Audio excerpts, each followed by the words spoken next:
want to start, though, with Russia declaring or suggesting that we have a 3-day ceasefire in the war in Ukraine. So Ambassador Jon Herbst joins us on that. He's the former U.S. ambassador to Ukraine and now senior director of the Eurasia Center at the Atlantic Council. Ambassador, welcome as always. I'm going to get into it in a minute, the meeting over the weekend, but thoughts since then on this Putin coming out and saying, all right, I'll do 3 days. What do you make of it? It's very simple. Putin always makes a big deal about celebrating the victory over Nazi Germany, which the Russians celebrate on May 9. So the 3 days has May 9 in the middle.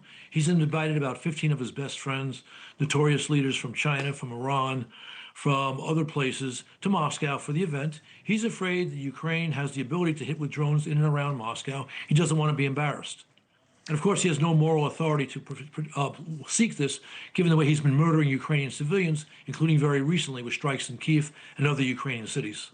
Okay, so how does the White House play this from here? That's the after the meeting this weekend. So there was a briefing earlier, and they talked about that, how the president feels, and that. So let me play that, and then we can come back, and you can tell me what you think is happening next. Here's the White House position.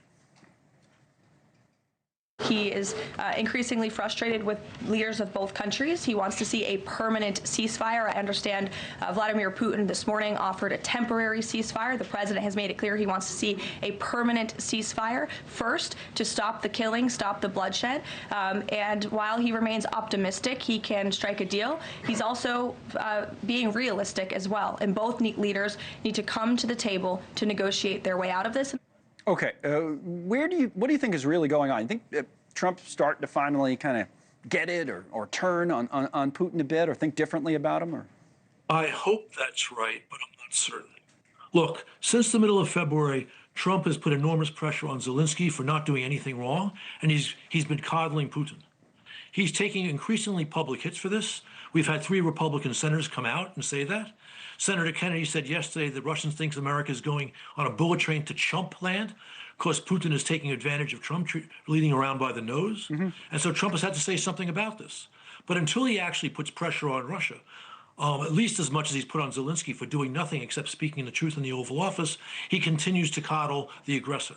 So that is a very serious problem. The best, if you give Trump any of the benefit of the doubt, you would be saying the point of that is, right, to try to bring him to the table, try to negotiate. Clearly that hasn't been working. It's not an exaggeration to say, or it's not anti-Trump, as some people think, to say that he's been parroting Putin, because you just look at, like Bloomberg did an analysis of this, and it's his exact words in many cases of what would be described by anybody else as Russian propaganda. That's what we've been hearing. That's what he's actually been doing, just as a matter of fact. So he meets with Zelensky. It's this iconic picture in St. Peter's Basilica. Obviously, I thought it was interesting, as someone pointed out earlier, that they were alone, no advisors around him. So maybe Zelensky gets to him there.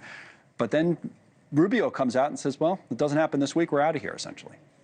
Well, I hope the optimistic analysis is right. Certainly the statement Trump issued after the meeting with Zelensky is the strongest statement he's made to date.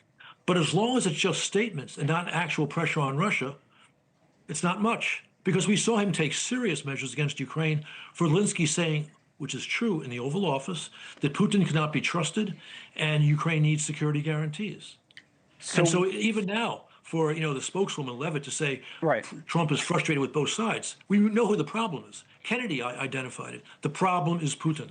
Yes, and it has been, well, it has been the whole time. But in this period of negotiation, it clearly has been that he hasn't been giving in. So when you say puts pressure on, or would put pressure on Putin, he said something in that statement about sanctions. So is that what we're talking about, additional sanctions? I mean, what would you, what do you think would be effective right now, if anything? Additional sanctions would be helpful. But if you really want to push Putin to the table, President Trump should make a decision allowing weapons which he has approved to flow to Ukraine.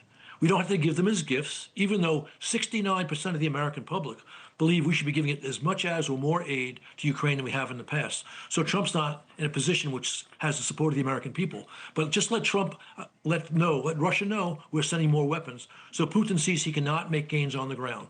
That would be the one thing that could push Putin to make a durable peace, which is Trump's objective. Okay, last thing, what would happen, in a real sense, if we did walk away, because that was the threat. I understand it's probably a negotiating threat, but that's what Rubio's saying. Hey, if you can't figure it out, we're going to wash our hands of this. Then what would actually happen?